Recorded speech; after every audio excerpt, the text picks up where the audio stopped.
الحمد لله رب العالمين والصلاة والسلام والتحية والإكرام على أشرف الأنبياء والمرسلين وعلى آله الطيبين الطاهرين المعصومين ولعنة الله على أعدائهم أجمعين. أما بعد فقد قال الله تبارك وتعالى: يا أيها الذين آمنوا اتقوا الله وكونوا مع الصادقين. صلوات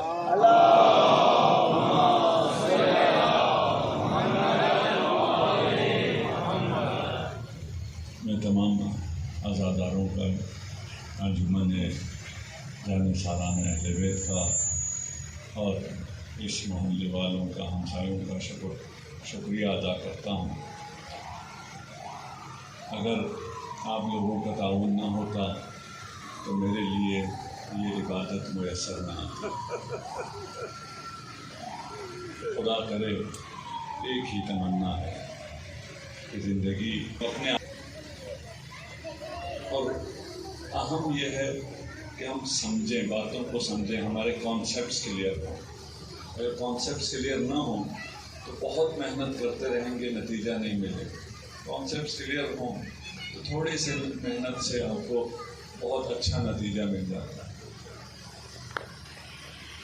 اگر آپ کو یاد ہو، عشرے کا آغاز میں نے سیب کی مثال سے کیا تھا. آج بھی سیب کی مثال پہ ہی اس عشرے کا اختتام کرنے جا رہا ہوں. سوال یہ ہے کہ دین ہمارے دنیا کو سنوارنے کے لیے آیا ہے یا ہماری آخرت کو؟ دین پہ ہم عمل کریں تو ہماری دنیا سنورتی ہے یا ہماری آخرت سنورتی ہے؟ دونوں سنورتی ہے. ابھی جو جواب آیا ہے وہ یہ ہے کہ اگر ہم دین پہ عمل کریں تو دین آیا ہے ہماری دنیا کو سنوارنے کے لیے، دین آیا ہے ہماری آخرت کو سنوارنے کے لیے. میں کہتا ہوں دین نہ دنیا کو سنوارنے کے لیے آیا ہے نہ آخرت کو سنوارنے کے لیے آیا ہے. دین آپ کے دل کو سنوارنے کے لیے آیا ہے. اگر آپ کا دل سنور گیا، اگر تقرب الہی حاصل ہو گیا. دل سنورنے کا مطلب کیا تھا؟ اس دل میں خدا آنا چاہے. تقرب الہی، اگر تقرب الہی حاصل ہو جائے تو آپ کی دنیا بھی آباد ہے اور آپ کی آخرت بھی آباد ہے. دین دنیا کے لیے نہیں ہے، آخرت کے لیے نہیں ہے. سیب کے درخت کو نہ آپ سائے کے لیے لگاتے ہیں نہ لکڑی کے لیے لگاتے ہیں. سیب کے درخت کو آپ پھل کے لیے لگاتے ہیں. جب پھل ملتا ہے تو سایہ بھی مل جاتا ہے اور لکڑی بھی مل جاتی ہے. لیکن اصل مقصد اصل مقصد دین کا آپ کا دل ہے، آپ کا یہ قلب ہے. اس کے لیے یہ دین آیا ہے. اسے سنواریں. ان ایام کا مقصد بھی آپ کا یہی قلب ہے، آپ کا دل ہے، آپ ہیں. مولا کو آپ کی نیاز نہیں چاہیے، مولا کو آپ کے پیسے نہیں چاہیے، مولا کو آپ کی خدمات نہیں چاہیے، مولا کو آپ چاہیے. مولا کے پاس کسی چیز کی کمی نہیں. آپ کی خاطر آپ کی ضرورت ہے. آپ کی ضرورت بھی مولا کو آپ کے لیے ہے تاکہ آپ کو نجات ملے، مجھے نجات ملے. صلوات پڑھ لیجیے محمد و آل محمد.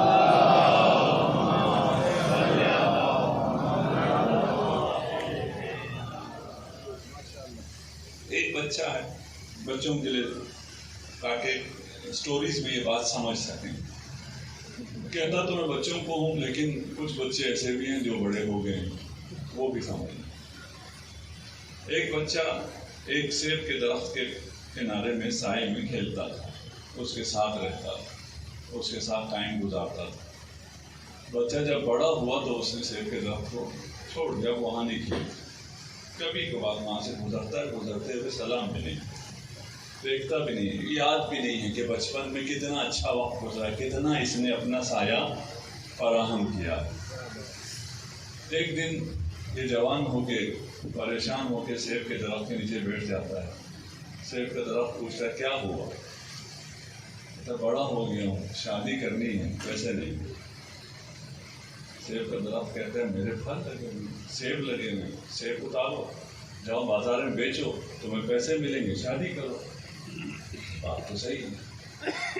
اس نے سیب اتارے، بازار میں جا کے بیچے اور شادی کر لی، پھر نہیں آیا۔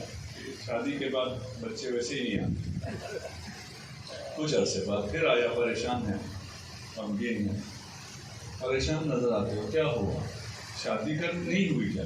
شادی تو ہو گئی، اب گھر چاہیے، گھر نہیں ہے، کرائے پہ رہ کے تھک گئے، کرائے بھی روز مہنگے ہوتے جا رہے۔ کوئی مسئلہ نہیں، میری شاخیں بہت اچھی، میری شاخوں کو کاٹو، اس سے گھر بناؤ، گھر میں رہو۔ بات تو صحیح۔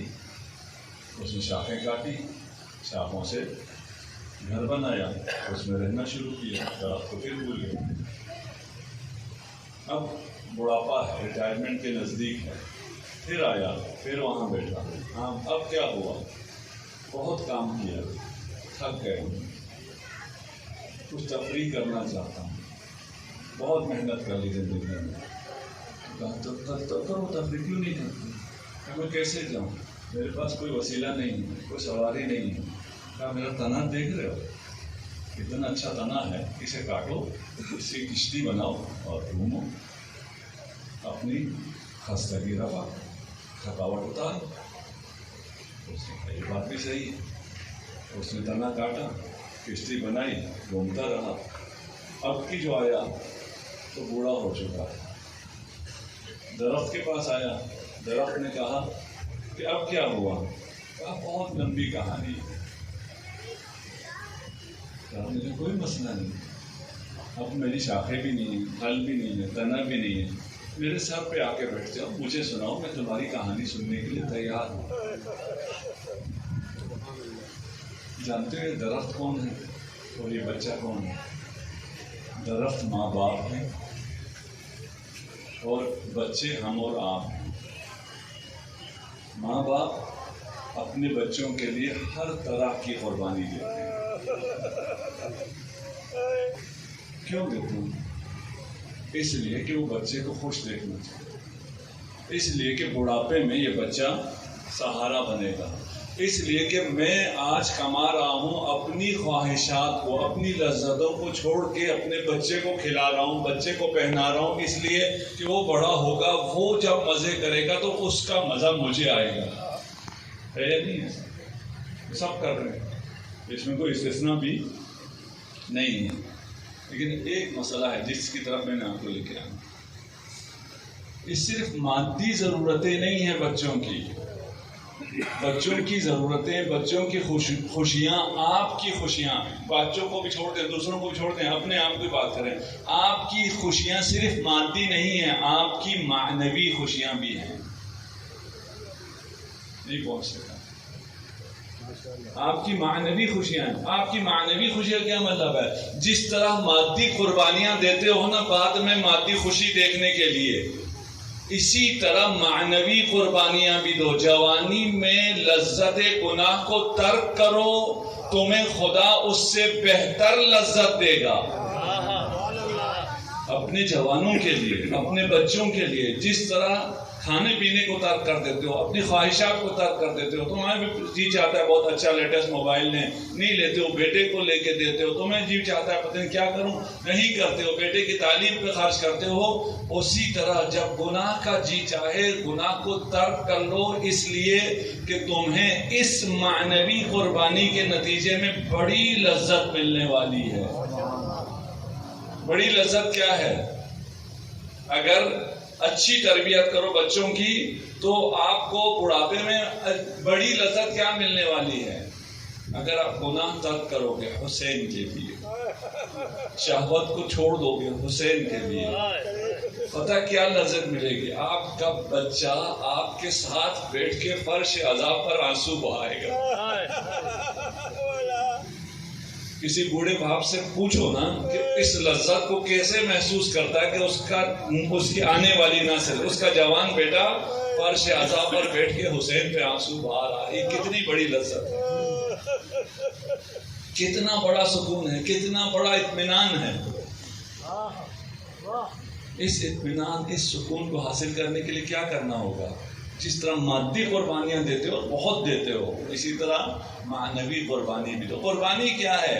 لذت، اگر ترک لذت کرو اسی عین جوانی میں بھی انتہائی لذیذ ترین لذت، لذت ترک گناہ کو اگر چکھ لو، لذت ترک گناہ کی لذت کو تو چکھا ہوا ہے، لیکن گناہ کو ترک کرنے کی لذت کو،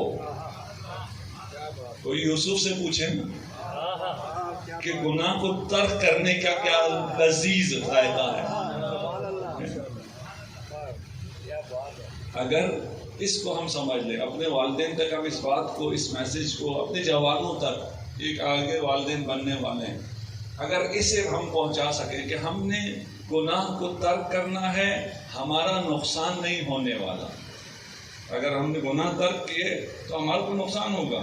ہمارا کوئی نقصان ہونے والا نہیں ہے۔ کیوں؟ اس لیے کہ جس کی راہ میں کر رہے ہیں وہ کسی کا ادھار رکھنے والا نہیں ہے، نہیں ہو سکتا وہ آپ کو لذتوں سے محروم کرتے، وہ آپ کو انتہائی بہتر لذت عنایت فرمائے گا۔ صلوات پڑھ دیجیے محمد وعلی۔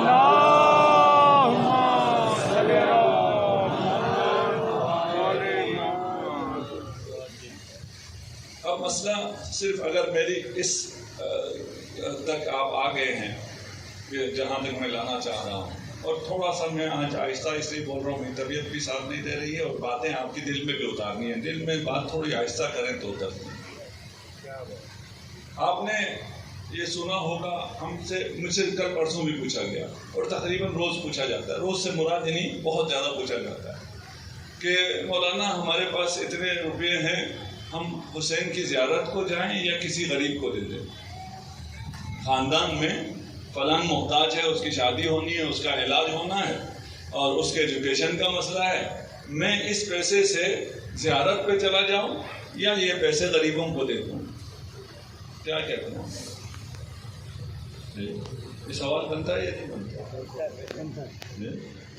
سوال بنتا ہے تبھی تو ہوتا ہے، اگر سوال بنتا ہی نہیں تھا تو یہ دوسرا سوال میں پوچھنے والا ہوں۔ اب یہ سوال بنتا ہی نہیں ہے، اس لیے یہ کوئی ہم سے پوچھتا ہی نہیں ہے۔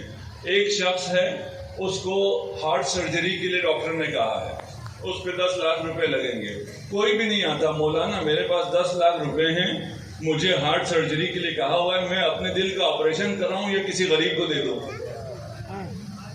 کبھی پوچھا کسی نے؟ کبھی پوچھا ہے؟ کبھی کسی نے نہیں پوچھا۔ کیوں؟ اسے معلوم ہے یار تیرا دل اگر اتنا اچھا ہے تو کسی غریب کو دینا چاہتا ہے تو اس دل کو تو آپریشن کر کے محفوظ کر لو نا۔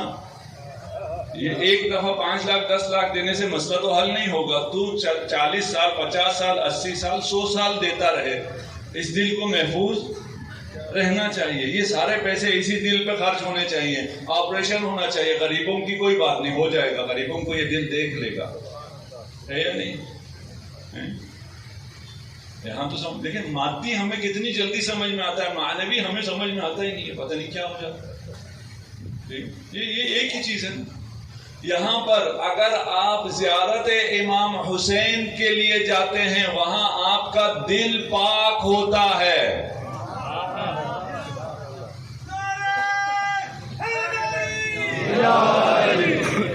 دل پاک ہونے کا کیا مطلب ہے؟ یعنی اگر آپ ابھی سالانہ 1 لاکھ روپے غریبوں کو دینے والے ہیں، اگر امام حسین کی زیارت کو چلے گئے تو 5 لاکھ 10 لاکھ 50 لاکھ سالانہ غریبوں کو ملے گا۔ ایسا تو نہیں ہے؟ تمہیں یہ کس نے کہہ دیا ہے کہ زیارت امام حسین پہ جاؤ تو پیسے خرچ ہوتے ہیں؟ یہ کس نے کہہ دیا ہے؟ زیارت امام حسین پہ پیسے خرچ ہوتے ہیں؟ زیارت امام حسین پہ جاؤ تو زندگی خرچ ہوتی ہے؟ نہیں، پیسوں میں بھی برکت آتی ہے، زندگی میں بھی برکت آتی ہے۔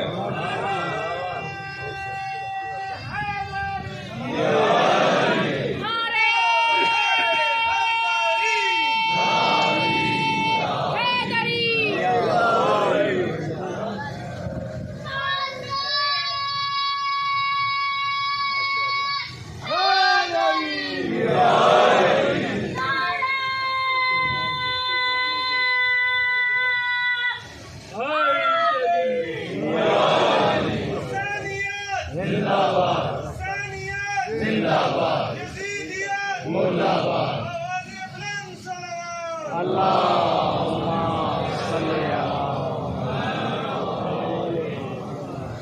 تو ہم نے دیکھ رکھا، ہم نے تجربہ کر رکھا ہے. جو آپ کے ذہن میں شاید نہ ہو وہ میں آپ کو بتا دیتا ہوں. 2 اور 2 کتنے ہوتے ہیں؟ جی 2 اور 2 4 ہوتے ہیں. سب نے کہا 2 اور 2 4 ہوتے ہیں. مجھ سے پوچھیں 2 اور 2 کتنے ہوتے ہیں؟ 2 اور 2 جو میرا مولا چاہے. کوئی 4 نہیں ہوتے. اس راستے میں راہ حسین میں اگر 2 اور 2 خرچ کرو گے 4 نہیں ہوں گے. 2 اور 2 جو میرا مولا چاہے. اس کا اختیار ہے اس عالم پہ، ایسا نہیں اختیار نہیں. آپ نے خود سب نے دیکھ رکھا ہے. آپ نے مشی میں اگر شرکت کی ہو، مشی میں انشاءاللہ آپ لوگ گئے ہیں، وہاں آپ نے کوئی سپلائی چین دیکھی ہے کہ کوئی سپلائی آ رہی ہو، دودھ آ رہے ہو، پانی آ رہے ہو، چینی آ رہا ہو، پتی آ رہا ہو، کیا آ رہا ہو؟ کہیں دیکھا ہے؟ کہیں اسٹوریج دیکھا ہے؟ ویئر ہاؤسز دیکھے ہیں کہیں بہت زیادہ اسٹور کر رکھا ہو وہاں سے کھلا رہے ہوں؟ وہ بھی نہیں. جب کچھ بھی نہیں ہے، 4 کروڑ لوگ ہیں، ان کو سب کچھ کھانے کو مل رہا ہے، لیکن پیچھے کوئی نظام نہیں ہے، کوئی 2 اور 2 نہیں ہے. اس کے باوجود جو میرا مولا چاہے.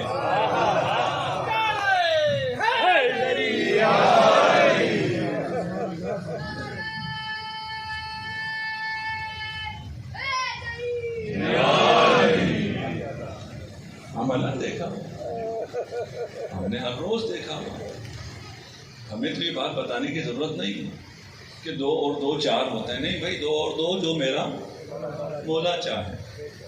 اگر تم یہ دل لے کر اس طبیب کے پاس چلے جاؤ، وہ دل جب تمہارا نورانی ہو جائے، خوبصورت ہو جائے، اس دل میں محبت اہل بیت آ جائے تو مومنین کی محبت خود بخود آ جائے گی.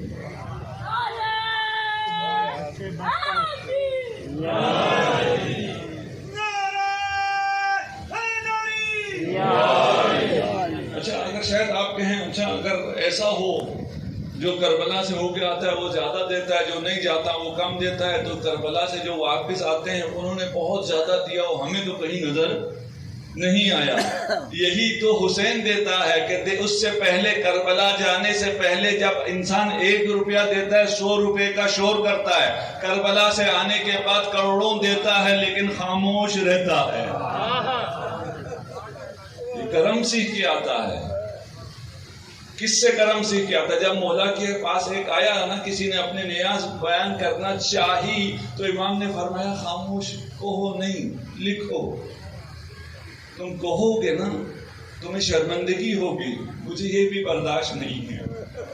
کہو نہیں، لکھو. کہا مولا قلم نہیں ہے. کہا زمین پر انگلی سے لکھ دو. جو لکھا اس کے 100 برابر عطا کر دیا. کیوں؟ اس لیے کہ یہ دل جب حسینی ہو جائے تو یہ شور نہیں کرتا، یہ کوئی احسان نہیں کرتا، یہ کسی یتیم کو پیسے دے کر اپنے پوسٹ نہیں چڑھاتا، تصویریں نہیں چڑھاتا، اعلان کرتا نہیں پھرتا، دینے کے بعد منت نہیں چڑھاتا، اس کو تنگ نہیں کرتا، اذیت نہیں کرتا. آپ کو پتہ نہیں چلتا. حسین کی راہ میں جاؤ. جانتے ہو، اگر بس میں زیادہ نہیں بولوں گا، آج میرا اتنا طبیعت بھی ساتھ نہیں ہے اور زیادہ بولنا کوئی مقصود بھی نہیں. اگر یہ باتیں سمجھ میں اپنے دل میں اتر گئی بہت ہے. لیکن ان سب کا خلاصہ یہ ہے کہ یہ دل لے کے حسین کی بارگاہ میں چلے جاؤ، مولا یہ دل حاضر ہے. بس سلام، کچھ بھی نہیں چاہیے. اور زیارت امام حسین، کون کیا جانے زیارت امام حسین کیا ہے. امام رضا علیہ الصلوۃ والسلام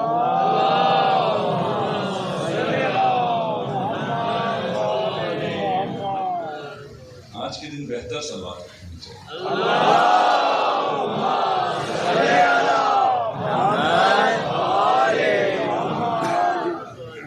عباس صاحب کہتے ہیں کہ مولا خود برہنہ پا دروازے کی طرف لگ کے دروازہ کھولنے کے لیے آئے.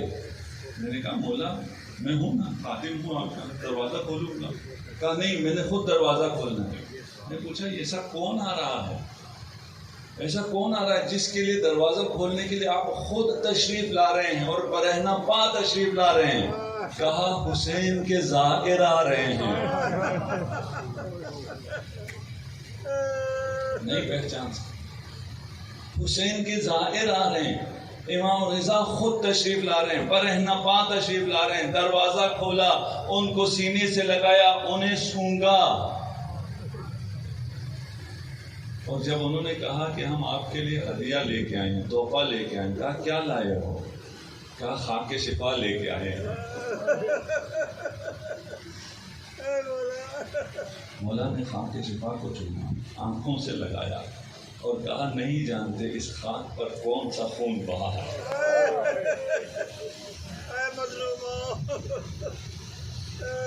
اس دل کو پاک کرنے کا واحد راستہ یہی فرش اعضا ہے، یہی زیارت ہے.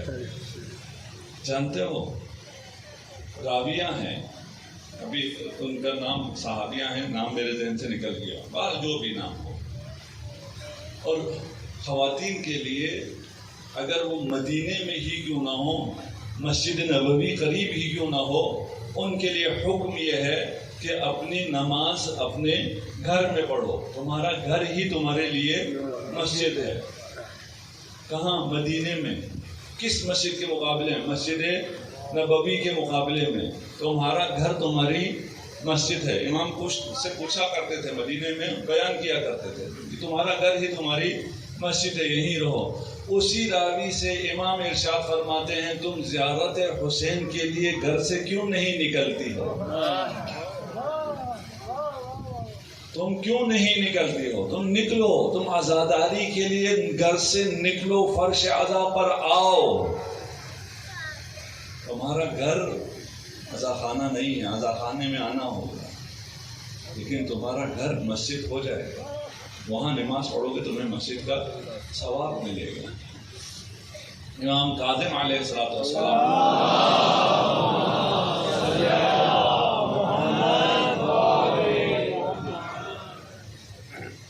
ایک شخص آتا ہے، عید کا دن تھا، صبح سے لوگ آ رہے تھے، ہدایہ لے کے آ رہے تھے، تحفے دے رہے تھے، امام بھی تحائف قبول فرما رہے تھے. ایک شخص سب سے آخر میں آیا اور اس کے پاس کچھ لانے کے لیے نہیں تھا. اس نے آ کے کہا امام آپ جانتے ہیں مہنگائی بہت زیادہ ہو گئی ہے. امام کا پتہ ہے. آپ جانتے ہیں نا میرے بیوی بچے بھی زیادہ ہیں. جی مجھے پتہ ہے. کہا آپ جانتے ہیں نا میں آپ کے لیے ہدیہ لانا چاہتا تھا، میں نے بڑی کوشش بھی کی لیکن میں کچھ نہیں خرید سکا. جی میں یہ بھی جانتا ہوں. جانتے ہیں ہم جو رویہ ہمارا آپس میں ایک دوسرے کے ساتھ ہوتا ہے، کبھی کبھار اولیاء اللہ اور خدا کے ساتھ بھی ہمارا ویسا رویہ ہوتا ہے. ہم سمجھتے ہیں کہ خدا کو نہیں پتہ، ہم سمجھتے ہیں امام حسین کو نہیں پتہ. ہم امام حسین کو بتائیں کہ مولا میں صبح سے عزاداری کر رہا ہوں، وہ تیرے اعمال پہ شاہد ہیں، وہ سب جانتے ہیں، انہیں بتانے کی ضرورت نہیں ہے. کریم ہے، سن لیے. کہا مولا میں کچھ ہدیہ لانا چاہتا تھا، کچھ نہیں لا سکا، خالی ہاتھ آیا ہوں، شرمندہ ہوں. ایک ہدیہ پیش کرنا چاہتا ہوں، مرثیے کے 2 جملے سناؤں. میں حسین کا مرثیہ پڑھ سکتا ہوں، مجھے شعر یاد ہے. امام نے کہا ارشاد فرمایا سناؤ. اس سے بہتر اور کیا ہدیہ ہوگا؟ جب اس نے مرثیہ پڑھا، امام نے گریہ کیا تو امام نے خادم سے فرمایا کہ صبح سے جتنے تحائف آئے ہیں سب لے آؤ. وہ سارے تحفے لے کے آیا. سارے تحائف اسے دینے کے بعد کہا کہ جو تحفہ تو نے دیا ہے یہ اس کا بدلہ نہیں ہو سکتا، یہ تو دنیا میں رہا، اما الباقی فی الآخرہ. کتنا عظیم ہے حسین. اما الباقی فی الآخرہ، جانتے ہو کیا مطلب ہے اس کا؟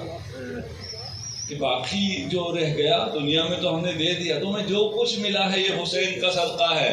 اما الباقی فی الآخرہ، ان عزاداریوں میں آ رہے ہو تم محروم نہیں رہو گے. عزادار حسین کو آخرت میں کیا ملے گا؟ امام جعفر صادق علیہ السلام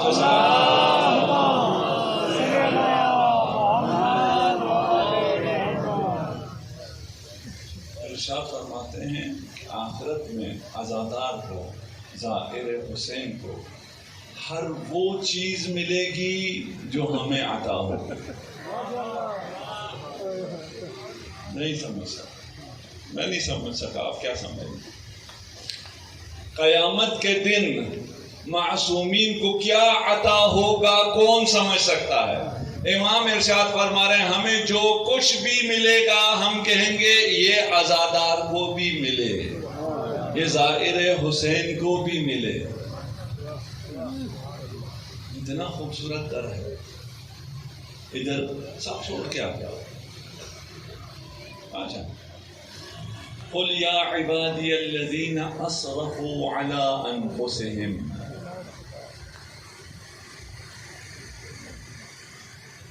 قل کہہ دیجیے یا عبادی، اے میرے بندو.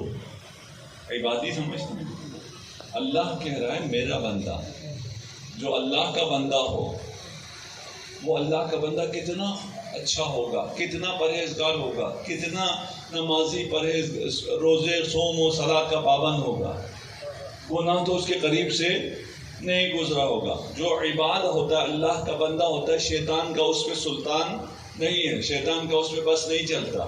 لیکن اگلا جملہ کیا ہے؟ اسرفوا علی انفسہم، میرے وہ بندو جنہوں نے اپنے نفسوں پر اسراف کیا ہے، گناہ کیا ہے. گناہ گاروں، میرا بندہ بھی ہے اور گناہ گار بھی ہے.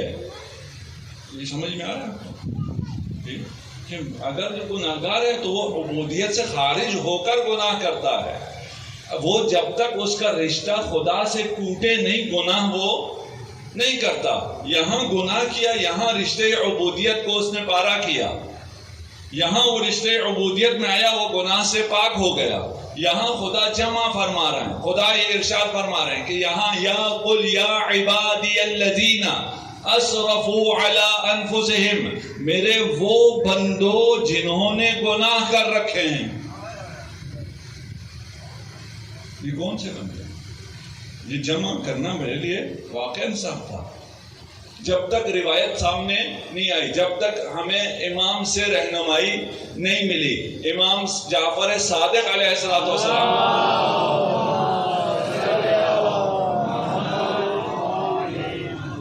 با محمد سے ارشاد فرماتے ہیں کہ اے با محمد، جانتے ہو یہ عبادی کون ہیں؟ با محمد راوی کا نام ہے، اس کی جگہ آپ اپنا نام رکھ لیجئے. امام آپ سے فرما رہے ہیں جانتے ہو حیدری چوک والو یہ عبادی کون ہیں؟ امام نے ارشاد فرمایا واللہ یہاں عبادی سے مراد تم لوگ ہو، کوئی اور نہیں، اور تو نہیں ہو سکتا. کوئی اور جو جس کا حسین سے رشتہ نہ ہو وہ عباد اللہ میں نہیں آ سکتا، وہ اللہ کا بندہ نہیں ہے. امام ارشاد فرماتے ہیں کیا تمہاری خوشی کے لیے کافی نہیں ہے کہ یہ آیت صرف اور صرف تمہارے لیے ہے، صرف اور صرف اس کے لیے ہے جس کے دل میں محبت اہل بیت ہے.